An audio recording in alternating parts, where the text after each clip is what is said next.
up in the valley. And I Yes. know that the flooding and the displacement around the creation of Blue Mesa Reservoir is a very, very painful story for a lot of those people. And Yes. so I very much wanted to have that as the setting of my novel, but I also didn't want to offend or claim to own any knowledge that I didn't have. And so that Mhm. that then spurred me to do, as you said, a ton of research. Welcome to the Koolers Lifestyle podcast. I'm your host, Matt Kuehlhorn, and I'm excited to have you join me as I interview community members and business leaders from the communities in which I live, work, and serve through my business Kooler Garage Doors. We're going to bring you highlights on characters in our communities. Why? Because community matters, and I want to know more about who is behind our business and leadership in order to understand and support the community fabric that our relationships make up. And collectively, we can build stronger communities that support our lifestyles, our youth, and our health.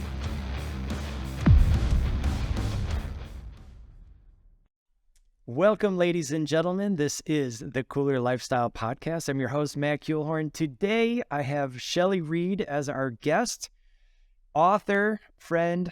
I'm so excited to speak with you, Shelley. Thank you so much for joining. Matt, it's so nice to be here. Thank you for having me. Yeah, and you had mentioned, and with the image behind you, you're beaming in from Moab. You're on a book tour currently. I am. I'm in a hotel in Moab. Unfortunately, I'm wearing a turtleneck and a sweater because it's been pouring rain and snow the whole time we've been here. So not the March escape with the flip-flops that one would hope. But yeah, Right. I am on a book tour, which is Yeah. remarkable to me. I got to read last night at the Back of Beyond Books, which is one of my all-time favorite bookshops. So I love really that. living the dream. How many stops are on a tour? Are you doing multiple tours, or tell me I about? will do several different tours. This is the first one. It's sort of a regional tour, other Okay. than a handful of outliers thrown in. And I don't actually know. I didn't count them up, but like 10? I'm really on the road. Denver, Boulder, Right Fort on. Collins. I went to Miami. Then I did Grand Junction, Yes. Salt Lake City, Park City, Moab. Then I'm doing Durango, Telluride, Ouray, Paonia. And then I get to come home. But some of the I love greatest that. places, that we all know and love. So I'm having a great time. Yeah.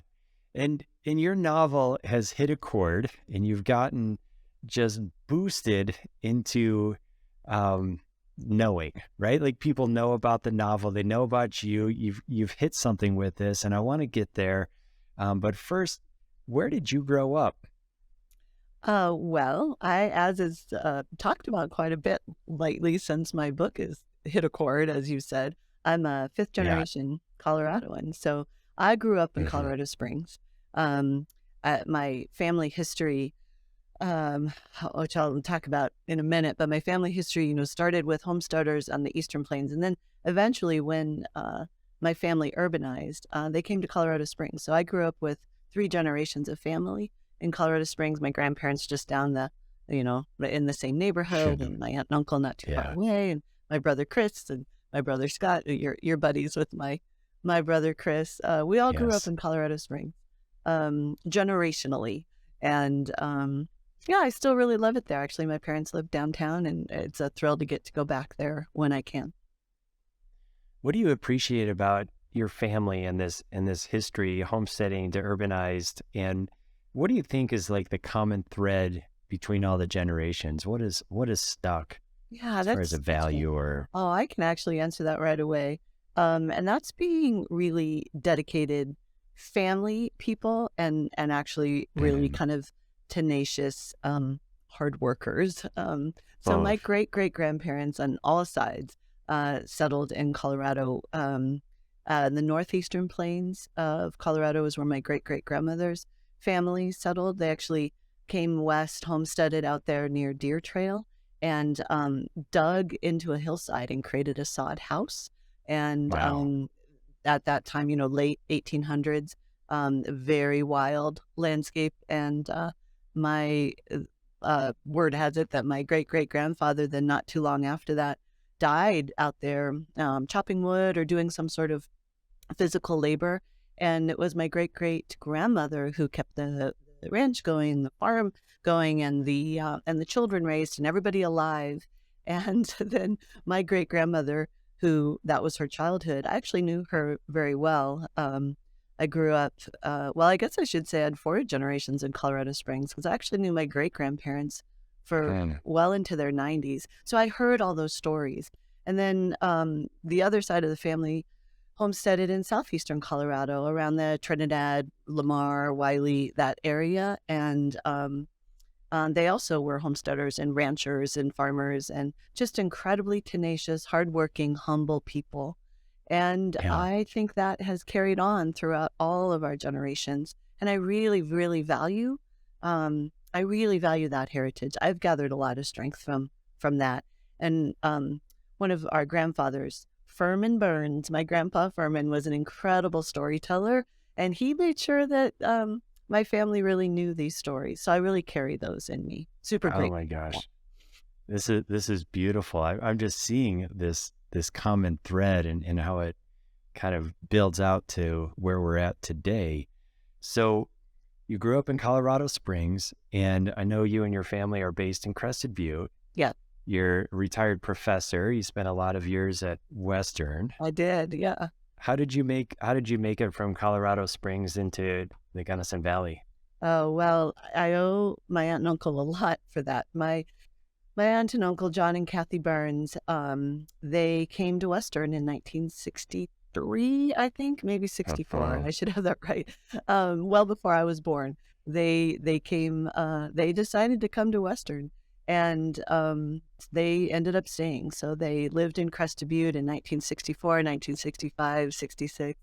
My Uncle John was one of the first ski patrolmen. He was out there, with George Sibley and Don Bachman and some of those Gunnison Valley classics. They were out figuring out how to patrol the relatively new ski area.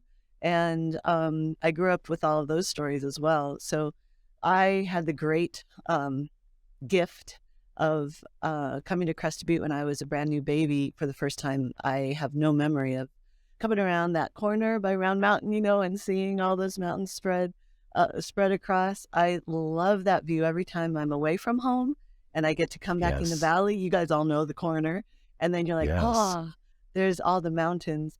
I don't remember seeing that for the first time because I was just a baby. I learned to ski in Crested Butte when I was 3 years old, and I always had family there. So I was so grateful for that. My mom and dad made sure that we camped and skied and hiked those hills ever since I can remember. So super grateful for that. And then as soon as I was able to choose where I wanted to live, in summers when I was in college at the University of Denver, so mid-90s, I started living in Crested Butte in the summers. And I continued to live that was 1985, I guess. I think I've had my P.O. box since 1985. And I lived there in the summers. I've done a crazy assortment of odd jobs. I think I've had 10 or 12 different jobs in the valley. I waitressed and been a housekeeper. I was a dishwasher at Soup's On. I've done all sorts of things. And then I went on to grad school and was lucky enough to get a job teaching at Western in 1991. And so I settled in the valley full time in 1991. Beautiful. I'm super grateful for that. That sense of homeland in the valley since I was a little kid, and I just knew that's where I needed to make my life. Yeah. I love that, and certainly significant change throughout those years. And I've heard from your brother Chris, when you guys were kids. I mean, that was when every street was dirt. I mean, seemed like a lot wilder type of place. And it really was. It felt a lot. It was more, those were kind of the hippie years, which I think were sort of beautiful years in Crested Butte. My Uncle John, also an amazing storyteller, tells a story that when they were bored, they used to, he said they'd go trolling for dogs because there really were probably more dogs than people in Crested Butte at the time.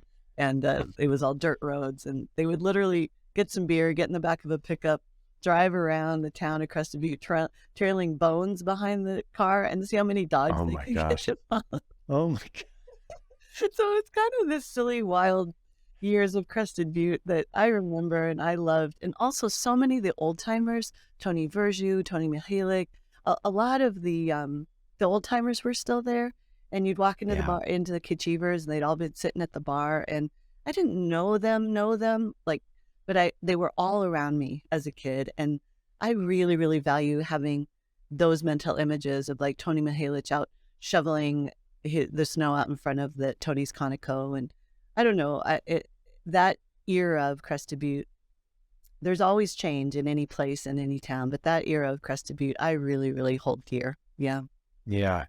It's super special. From your perspective, as Crested Butte, what's the question? I know the change is constant, right? And we see different eras. And that one, almost sounds magical. And, have we lost that?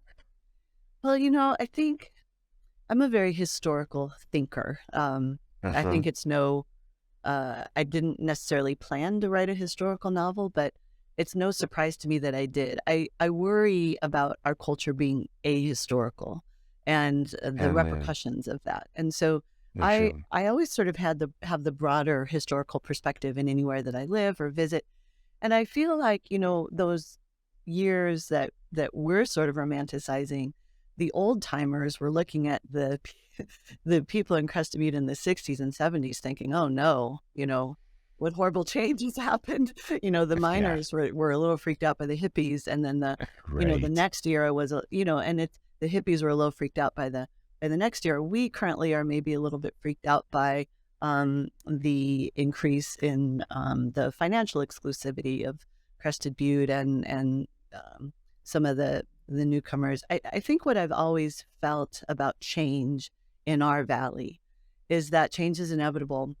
We try to be good stewards of our valley and of the land that we all love so much. And I'm so grateful in the Gunnison Valley that we have so many people who are so committed to the place. You are one of them, to make it the best place that it can be.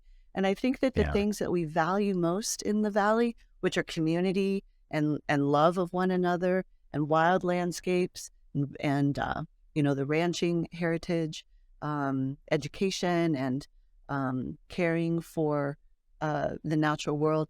I think that if anyone who comes in can hold those same values, then we're good. If newcomers come in and they don't have those values, then it ends up changing a place so fundamentally.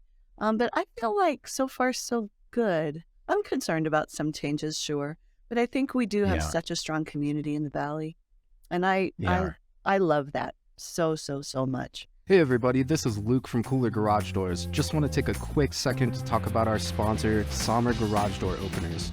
In our opinion, Sommars are the highest quality product on the market today. We recommend them for all of our residential garage door installs because of the variety of features they include, such as Wi-Fi connectivity and safety features such as a fixed chain, which moves along a secure rail to ensure your garage door opens quietly and safely. Click on the link in the description to learn more about Sommar Garage Door Openers.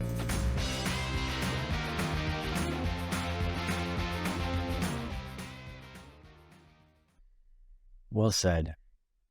I love that. Yeah. We've been alluding to your book, Go as a River. Yeah. So this is what you're on book tour for. Yeah. And I would imagine a lot of listeners have seen this, maybe even have read it already. Or if you haven't, like, it's available at a lot of local bookstores, and I encourage you to go pick it up. I have honestly not read the full novel yet. That's My right. wife, Annie, has. But as I pick up sections of it, I love the way that you write. Thank you. And I can only imagine that comes through from some very technical education, and then being a professor can only further that, because I imagine you're a lifelong learner and you're constantly picking up technique and ideas. Yeah. And then it also, what I'm hearing, comes from just a lineage of storytellers. Yeah. How does this blend together into a novel? And what's the journey been like for you getting to where you're an author? Well, it's been a long time coming. I'm 57 years old. This is my first novel, And yet I set out to be a writer as a kid, And so, I kind of love the answer to your question. I love your question, and I love my answer to your question, because I hope it inspires other writers and other creatives to just stick with what you love over time, and that there's no artificial timeline on any of it.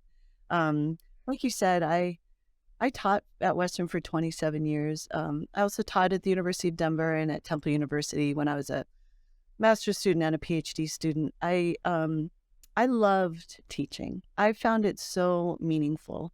I set out to be a writer in my education. I was a double major in creative writing and journalism, and also literary studies at the University of Denver. I went on to the Temple University graduate program in creative writing for a master's degree, fresh out, right out of college. I was 22 years old. I knew that's what I wanted to do. But also while I was in grad school, I was awarded a teaching fellowship. And I didn't know how much I was going to love teaching and feel like it was a way to affect positive change in the world by guiding and helping young people. So I really fell in love with it. And then it was just such a dream come true to get a job teaching at Western and be able to come back to the Gunnison Valley and settle there after leaving for grad school. And so honestly, I just poured all my heart and soul into my students. And then when my kids, Avery and Owen, were born, I poured all my heart and soul into being a mom. And then there's just life, and the realities, as you know all too well as a parent, there are only so many hours in the day. Yeah. And so I'm not going to say I totally abandoned my writing, but I did put it lower on my priority list. But I was teaching writing, and I was teaching my students, to believe in their writing and believe in their creativity and cheering them on. And then they would ask me, "Oh, well, Shelley, what have you written lately?" I'm like, "Oh, I don't have time to write." And honestly, it was the irony of that over time just started chipping away at me. And so I felt like after a full career of teaching, all those years, I was really, really ready to move on. And I had already been chipping away at this novel for many, many years, just kind of little by little by little. And so it all just sort of converged. I took early retirement in 2018 from Western. And by that time, the novel really was mostly complete. I needed to do some revisions after that. And then I made the leap. Financially, it was very scary. My husband, Eric, was super supportive. And I just made the leap. And I'm super glad I did, because I was able to finish the book, get it out in the world. And now, like you said, it's being received so broadly. It's actually being translated into 30 languages and published in 35 countries. There's something about what I had to say in this book that I cultivated little by little by little over time that is really resonating with readers. And that's honestly just every writer's dream, that it would mean something to people's hearts, Yeah. So what do you think it means to people? Well, the novel's about a young woman. The entire novel is set in the Gunnison Valley. Well, most of it, and it eventually pops over to the North Fork Valley in Paonia. Yeah. It's a young woman growing up along the banks of the wild Gunnison River through the area that was once Iola. And I know you've interviewed Dave Primus, and Dave recently has a wonderful book out about what lies beneath Blue Mesa Reservoir. I hope everybody buys it, and because I think it's such a really crucial piece of history. I had no idea that Dave and I were both really obsessing over the Iola area at the same time, but the fact that there are towns at the bottom of Blue Mesa Reservoir has always captured my imagination since I was a kid, actually. Yeah. And so the novel has a strong sense of place and also of displacement. I think that's resonating with people. At one point, my main character flees the Iola area and goes up to what is was the Big Blue Wilderness, but is now the Uncompahgre, deeply rooted in the wild landscapes. I think a love of wilderness, or a need for wilderness in our lives, is resonating with a lot of people. And then also my character is just a relatively naive young woman at the beginning who has to face many, many tragedies and challenges and the pain of displacement. And I think her journey of finding her own strength and resilience is also really resonating with people, especially post-pandemic and in these rather uncertain times. I think it's really nice to remind people that we're often far stronger than we know we are, and that we have the ability to rise up against challenge when we're called to do so. So that's my guess.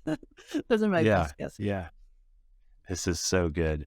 I've got an insight that's coming up. I'm going to share in just a couple of moments, but not yet. I'm just seeing this thread, and this is why I love these conversations, Shelley, because I engage with folks that are doing something that they're passionate about, and then we get to learn some of the context of that individual's life. And you've been so gracious in sharing your family's history and how that's inspired you, and it's just beautiful to be able to see this from an observer and really how it all ties together. Well, I love that. So Go as a River, internationally acclaimed author right out of the gate. and Great. And a long time coming. What would you share with folks that maybe are younger, maybe are older, but they have a story inside them, and they want to get it out? Like, is there some tidbit to either process or, whether it's inspiration or tactical, what might you have to offer to folks? Yeah, well, I always taught my writing students that it's all about process. Life is about process. Good. We convince ourselves that there's a quick way from point A to point B, but that's actually not true about anything. It doesn't matter if you're climbing a mountain, Truth. or reading a novel, or deciding on your life path, or anything else. Our lives are windy. The river becomes quite a metaphor throughout the course of my book. The Gunnison River, the North Fork River, even the Animas River in Durango plays a role in the book. I'm fascinated by what rivers can teach us about the winding paths of our lives. I mean, look at the East, right? Look at that section right behind Mount Crested Butte East River, where it's super, super windy. Yes. I just find that such a metaphor for life. And so I think that process and believing that everything, if you show up with the best of intentions and your best self, if you show up, life is going to unfold as it should. And for people that feel that they have a story inside of them, I would say to tell that story, but in whatever way, whatever time frame, whatever process makes sense both to you and to that story. So for me, the story of Go as a River, as we talked about, it was informed by my heritage. It's informed by my deep respect for the ranching community in the Gunnison Valley. It was informed by my love of wilderness. And because this book came from a super deep, authentic place inside of me, I actually think that made it a much better story. And so I think the other piece of advice I would give to people, along with believe in the process, is make sure that your stories are coming from a really honest place inside of you. Because I think readers feel that when they engage with a story, whether you're telling it or whether you're writing it. The more authentic that we can be in everything that we do in our lives, the more that's going to resonate with people as genuine. And I think we're honestly just craving that in our lives and in our culture. So I think that would be my two pieces of advice. And just, honestly, just stick with it. Live your life. Live the life you love and you're meant to live. I know that it can be challenging to do that. And there are all sorts of financial realities and family realities and all of that might interfere. But it's very important that we clear space for our creativity and for our deeper selves. I love that. My insight in just connecting how you were speaking about your students, your children, now this book, and what I'm sensing from you, Shelley, is, potentially a message, if I was to put it on a bumper sticker from Shelley Read to the world, is believe in you. Absolutely. Absolutely. Honestly, if I taught lots of different departments, lots of different types of classes, lots of different things while I was at Western. But if I had to tell in a bumper sticker or in a nutshell what I taught my students was believe in you, believe in you. Yeah. Because why not? Why not? First of all, this is what we thought, right? But I think the whole world, your whole perspective, your entire path, everything changes when you believe in yourself and your own unique ability to be in the world and just the only way that you can be. So yeah, thank you for that. I love that. I'm getting bumper stickers, Matt. I'm doing it. Do it.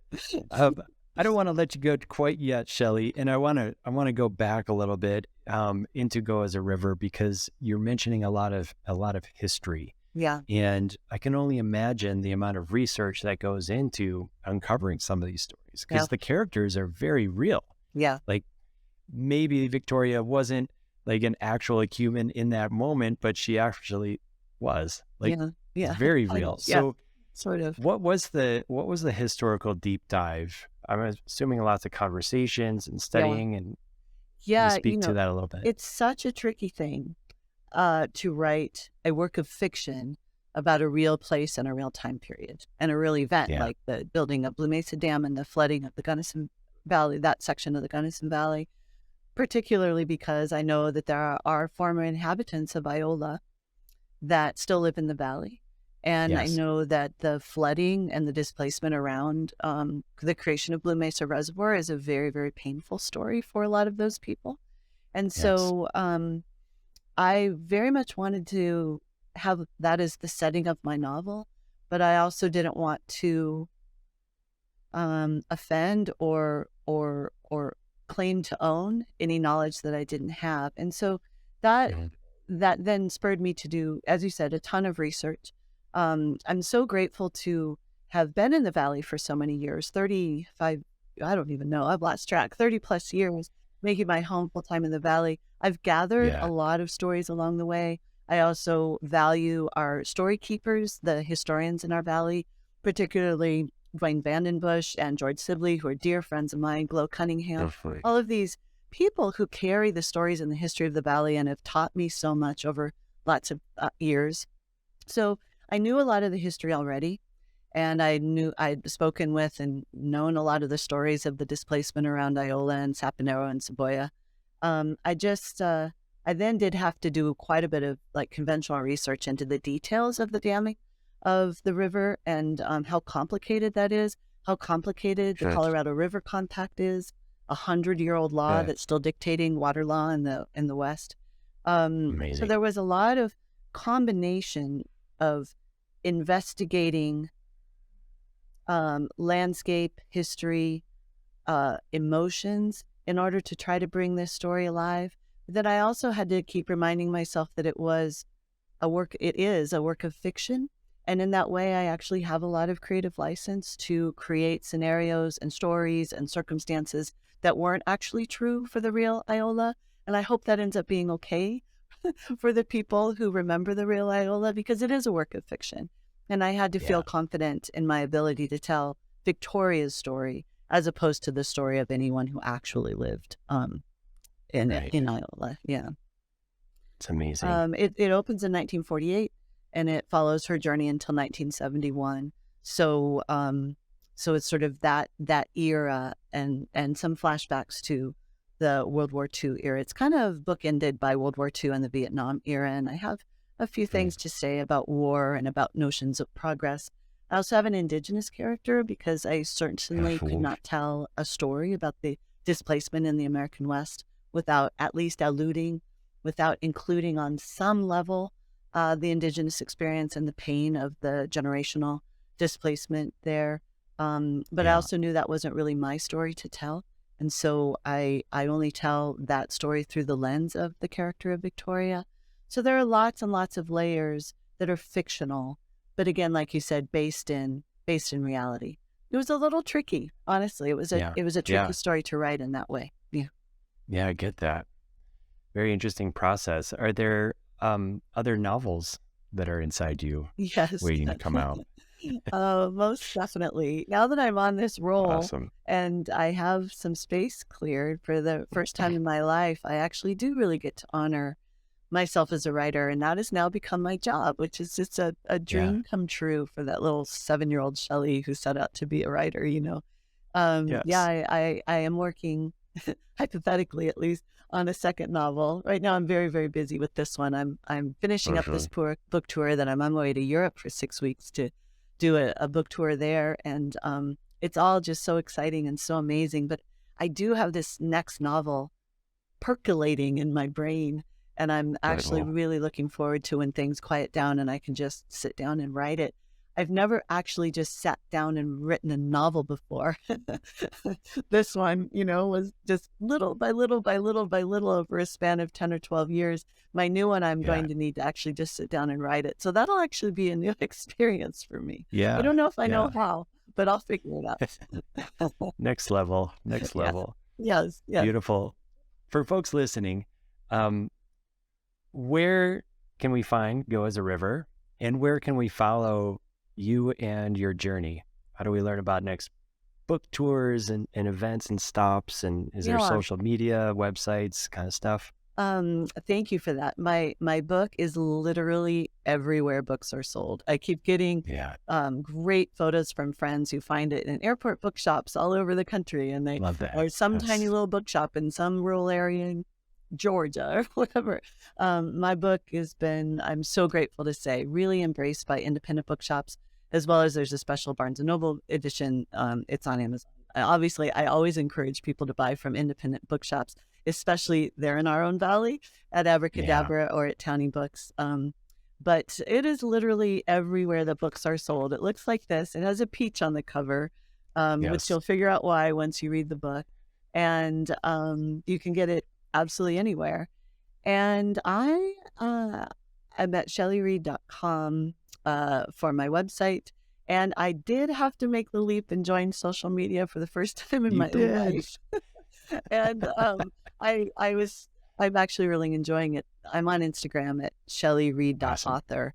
And there is a really enthusiastic group of bookstagrammers on Instagram who are really loving my book. It's been fascinating to see that web of book lovers. It's a very positive, happy space around books. And I was really grateful to discover it, actually, for me. So any of those places, you can keep up with me. And my book tour is posted there. And it's very weird to be this out in the world and this public. But so far, people have been very kind. I love that. We will include links and tags into your social media accounts in our show notes, so listeners check for the links. And then just to add on to the mystery of the peach, I found that absolutely fascinating. Like, I had no idea. Thank you.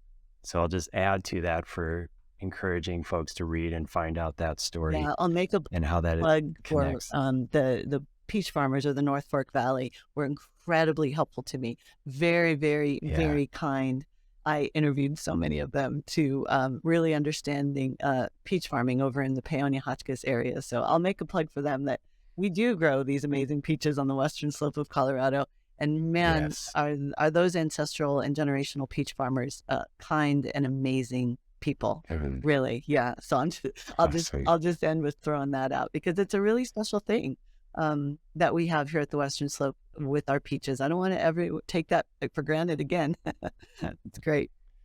That's awesome. And as we close, Shelley, I'll give you one more opportunity to give shout outs to gratitude, because this will be my last question. And as I ask this, like, I want to thank you for sharing your authenticity, for promoting the believe in you kind of mentality. Like, it's absolutely beautiful. And I think that is a part of what hits a chord through your book, Go as a River, because the characters are easy to relate to. You do build a sense of place. Your writing is textbook. Like, it's beautiful. I found it such a flow to it. Thank you. So I can understand why people are grabbing onto this and being like, yeah, this is, there's some of us in these characters and rooted into the land, no matter where we're from. And just in closing, Shelley, is there anybody you want to give a shout out to gratitude wise? And oh my gosh,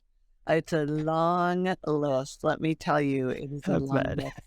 I've always said it takes a village to raise a child, which, as you know, is very true. And I've been so grateful to raise my kids in the village of the Gunnison Valley.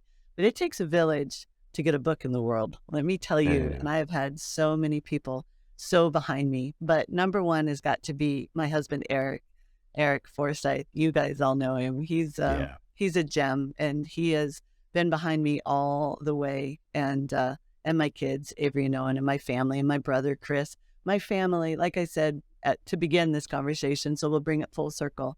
What's the thread that runs all the way through my ancestry? And that is an incredible devotion and support of family. And my family's been incredible. Jennifer and Chris Read.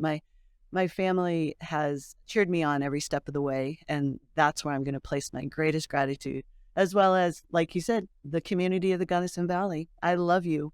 Thank you for holding my family up all these decades. It's beautiful. Shelley, thank you so much for your time and your conversation today. I really appreciate it. Thank you, Matt. It's been a pleasure. Great to see you.